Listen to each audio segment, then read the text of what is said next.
దేవర సినిమాపై mega fans పెట్టిన గురి దెబ్బకు ఇతర హీరోలు కూడా భయపడ్డారు. కొరటాల శివ మీద ఉన్న కోపమే ఆ రేంజ్లో చూపిస్తే పొరపాటున మెగా ఫ్యామిలీతో గోక్కుంటే ఏ రేంజ్లో నెగిటివ్ ప్రచారం ఉంటుందో అనే భయం వేరే హీరోల్లో కూడా మొదలైంది. అందుకే పుష్ప 2 విషయంలో అల్లు అర్జున్ చాలా జాగ్రత్తలు తీసుకోవడం మొదలుపెట్టాడు. సినిమా విషయంలో ఎక్కడా కూడా దొరకవద్దు అనుకున్నాడో ఏమో, ఆలస్యమైనా పర్వాలేదు కానీ సినిమా పక్కాగా ఉండాలి అనే మాట సుకుమార్తో చెప్పినట్టుగా తెలుస్తుంది.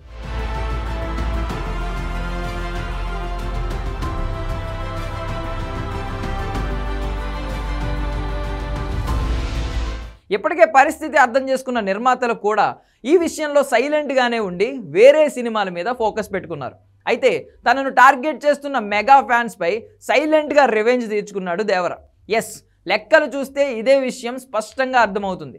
దేవర డే 1 షేర్తో భీమ్లా నాయక్ రికార్డును కనుమరుగు చేశాడు. పవన్ కళ్యాణ్కు ఆ సినిమాతో 97 కోట్లు మొదటి రోజు రాగా అదే దేవరకు 98 కోట్లు వచ్చాయి.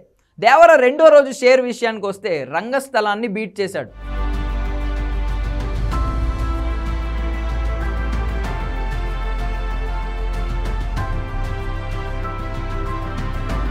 రంగస్థలం రెండో రోజు షేర్ 125 కోట్లు కాగా దేవర డే 2 షేర్ 127.7 కోట్లుగా ఉంది.